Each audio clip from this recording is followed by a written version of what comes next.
Everybody, welcome to this episode of Think Business Live. I'm looking forward to talking with founder of luxury travel and loyalty program expert Spencer Howard, founder and CEO of StraightToThePoints.co.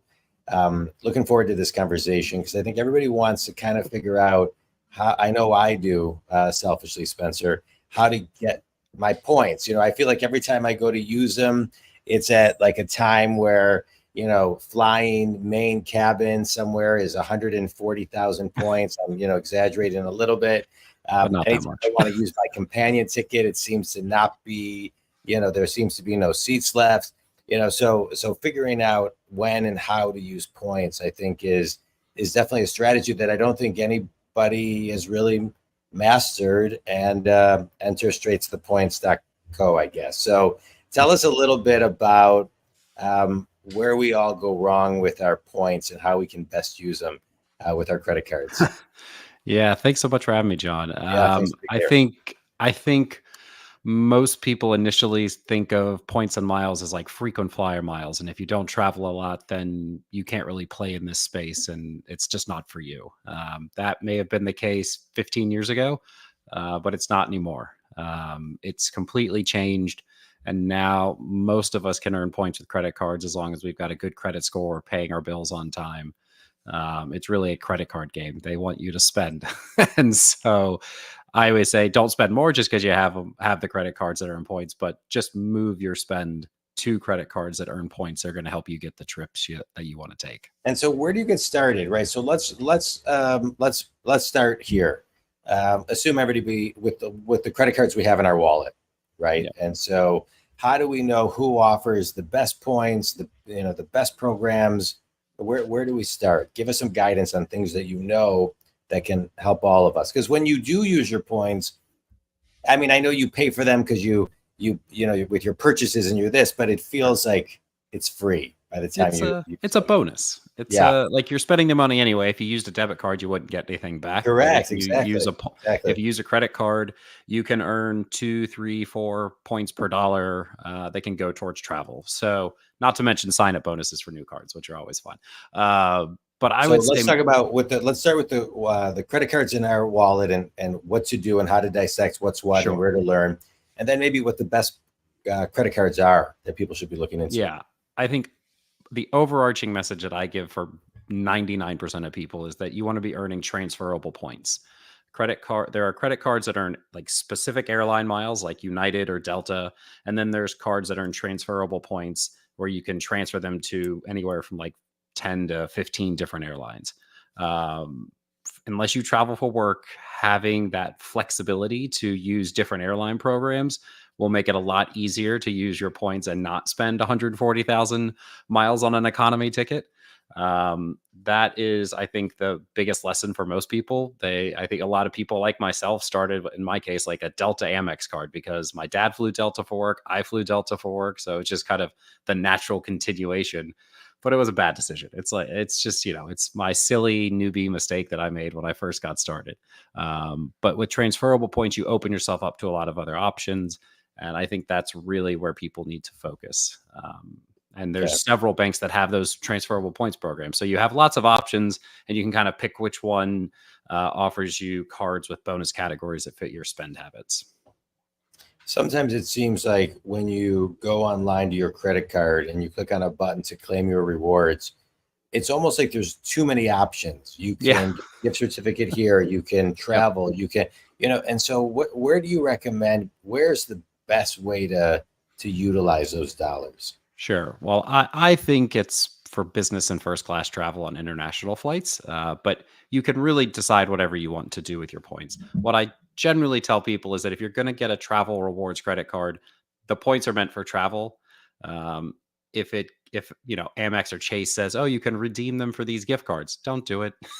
Like, I know they want you to do it because it's cheaper for them, but like it's better for you to actually use them towards travel. If you don't care about travel, cashback credit cards are your best bet. And that's simple. That's very simple. But if you are earning travel rewards points, think about travel.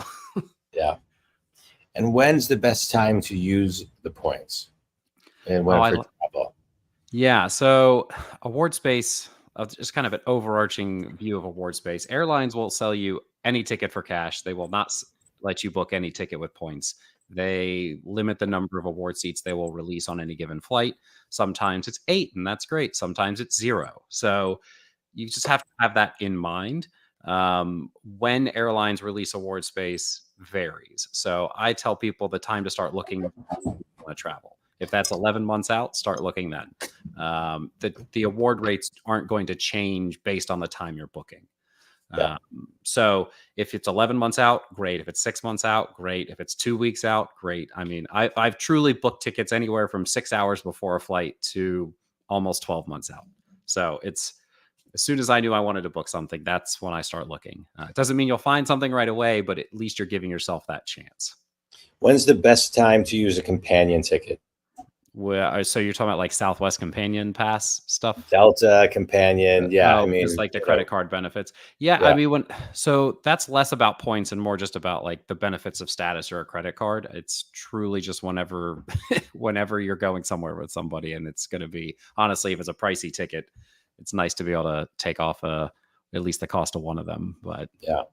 So you offer. So what is straight to the point STUCK going to get us? Yeah, so my focus is business and first class award space on international routes. Basically, I want to help people fly in seats that lie flat, and use their points in the best way possible to do so. So I send out the exact dates that are bookable on different routes, on different airlines, always with 2, 4 more seats. The idea being is most people that I know like to travel with like a significant other, friends, family, what have you. And so I remove the difficulty in finding the dates you can book, and then I explain the best ways that you can use your points to book those flights with them. And with the idea that the fewer points you use on this flight means it's fewer points you have to earn for the next flight. And that it's a game of arbitrage, really. So if you have the option to use, we'll say, United miles and Air Canada Aeroplan points to book a flight to Europe, Aeroplan might ask for 60,000 points while United's asking for 80,000 for the same flight. And if you have points that transfer to both of them, like why would you waste 20,000 more points just to use United miles? So I'm there to kind of break that down and simplify the process for you. I love it. So how'd you get into this business? Oh man, just dumb hobby. No, I truly stumbled upon a website that was talking about credit cards, and I didn't know why. I was like, what is this about with travel? And then I saw that, oh, he booked like business class flights with his points, and I thought, wow, I'm 6'3". I would like to fly and not have my knees in the back of the seat in front of me. And that was, I mean, truly just like as simple as that. I went down a rabbit hole. I think I spent like 4 hours a night for like 6 months, just reading about airline routing rules and credit card fine print. And yeah, I basically just learned everything possible. And like, you don't need to do that. Like you can decide how into this kind of game, we'll call it, you want to get, but it's more of a choose your own adventure. I chose like down the rabbit hole. So. Yeah. I love it. Let's talk about your newsletter. Sure. Your newsletter, you have, a few newsletters. Talk about each of those. Yeah, so it's basically, there's a free version and a paid version. There's a monthly and an annual version on the paid side. The premium version gets all the dates, all the analysis. It gets it 72 hours or more before everybody else. And that's the good stuff. Basically, the free version gets it gets a date range. They don't get the analysis or the exact dates and like the explanation of all the point stuff, but it's there for, if you're just really good with points and you don't mind missing some deals that don't make it to you, go for it. Or it's just an easy way to kind of test it out and see what it is. But yeah, the premium version is really where like the rubber meets the road and everything is kind of laid out for you.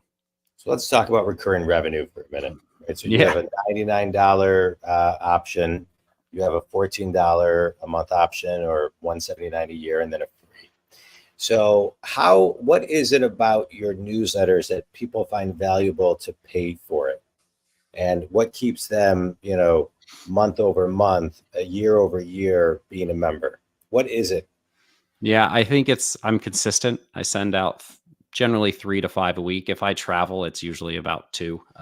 But I think I've built a good enough relationship with my audience that they understand that it helps that I learn about what we're doing so that I can keep on top of trends and what flight experiences are like, so I can tell them which flights they should or shouldn't book. Um, but I think I'm very active with my audience. Like it's unusual when somebody sends me an email and I don't recognize them. Yeah. But that's just because I've always been very active and engaging with my audience, both on Instagram and via email. But otherwise, I think it is just that I make it easy. The exact dates are great for people who just want it kind of fed to them right there. I hear from a lot of my members that they like the educational component of it, where I explain the best ways to book, because even if they're not using a particular alert that I send, maybe they're just searching for a flight themselves. It kind of cues them on like what they need to be thinking about later. And so they'll go, oh, I read this now. Okay, now I need to do this instead of this. Like it's just, instead of just kind of feeling on their own, they have some guidance. Yeah. And how many paying members do you have in the group? It's a good question. I don't really talk about it publicly. I work in an interesting niche where people start to stop wanting, they don't want to support you if you get too successful. I understand. By the way, I understand that because I don't answer that question either. Right. So I get that. It's like, people ask me how many clients I have as a business coach, and I never answer the question because I always tell them I can't win. Meaning, if I tell you a number that's too big, you'll think I won't. You won't feel like my only client because I return every call, text, email same day unless I'm sleeping. And if I give you a number that you think is too small, you'll think I'm not good enough. So you can't really win. And so next question is, I think it's a very lucrative model, the engaging with and educating, creating this kind of community where there's group, but there's also a connection with you. And so, it's a great business model to now take your knowledge, niche it, and then be able to push it out to people. And so, where do you see with the growth of, AI and things of that nature, where do you see using that in your toolbox over the next, 1, 2, 3 years? Yeah, it's a tough one because airlines are very protective of everything that they own. They don't like people kind of digging into their systems to get the data that they have. They want all of that info accessed on their own sites. One airline, there are some services that try to do aggregated searches across airlines, and I know one of them has been sued by an airline for, I don't know if it's scraping their data or what it was, but and I don't know how that case is going, but I mean, airlines can be litigious. So it's tough to kind of get into the world of AI and tools to kind of enhance what you're doing when it comes to looking for award space. Maybe at some point that changes and airlines loosen up on that, but right now it's tough. I'd certainly love to have tools that made it easier. And we'll just kind of have to see what happens in the industry. Yeah. I love it. When you, if you go to your website, if you go, straight to the points, you can scroll, kind of award alerts, and travel credit cards, and you link to every single, looks like most every single credit card, and the offers. What's on your website? What's the best one right now? So I always tell people it really depends on your approach to this. There's like the keep it simple. You get 1 to 3 cards. Ideally, they have bonus categories that pair well with each other. My main thing is I don't think people should earn less than 2 points per dollar on anything, because there's options for that. So like the Capital One Venture or Venture X cards, they earn 2x on just about everything. So that's great. That's a great baseline. If you're getting 1 card, that's probably the easiest. After that, it's just, you have to decide if you want to kind of get into bonus categories, because there's cards like the Chase Sapphire Reserve that earns 3x on dining and travel. There's the Amex Gold that earns 4x on dining and grocery stores. And so you start to kind of decide, do you want to start piecing these cards together where it's, you have 1 card for one type of purchase, 1 card for another type of purchase, maybe a card that just has some sort of benefits. I mentioned the Capital One Venture X, like it has lounge access for a lot of lounges around the world. So like some people want that. So it's kind of like a puzzle. And I do some one-on-one coaching on this just because it can be a bit much to kind of dig into every single possible credit card combination, where I would say there's broad guidelines, but then it does come down to both your interest level and what you're spending on. Yeah. I love it. So you must travel a lot. Yeah, for the last like 7 years, about 3 months of the year internationally, generally in about 2-week chunks. So, yeah. What's your favorite place to travel to? Oh man, it's such a hard question. I will say one of my favorites is Taiwan. I think it is underrated and forgotten sometimes. Most of the time when I say that I like Taiwan, people say I love Thailand, and I'm like, that's also a great place, but it's a different place. But I think Taiwan's food culture and the people there are amazing. It's a beautiful country. You can do city, mountains, beach, whatever.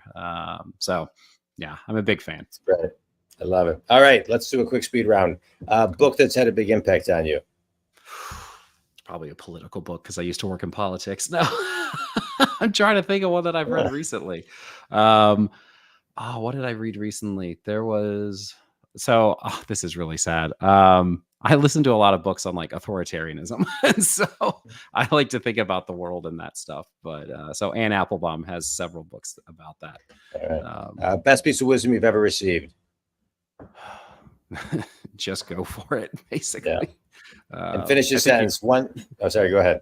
I think you have to have that when you're an entrepreneur. Yeah, no, 100%. Finish your sentence. One thing everybody needs to do today with the credit cards in their wallet is make sure they're spending on the right bonus categories. Yeah, good. This is great. I appreciate this, Spencer. This is really interesting. It's like a whole, world of, credit cards and points and bonuses. And, there's so much content that it's great that there's somebody like you to kind of make sense of it and give it out in small little chunks in your newsletter, which, and offer one-on-one consulting. So I appreciate that. In community, we talk a lot about, just being smart. We talk smart being smart with your money, be smart with your credit cards and how you use your points. And if you have any questions, you can reach out to Spencer. Spencer, give me your website. It's straighttothepoints.co. I'm also really active on Instagram. You can find me at Straight to the Points on Instagram. Great. And you can reach me at jondwoskin.com if you're interested in any coaching. Spencer, this was great. Appreciate your time. Thanks so much. Thanks for having me, John. Appreciate it.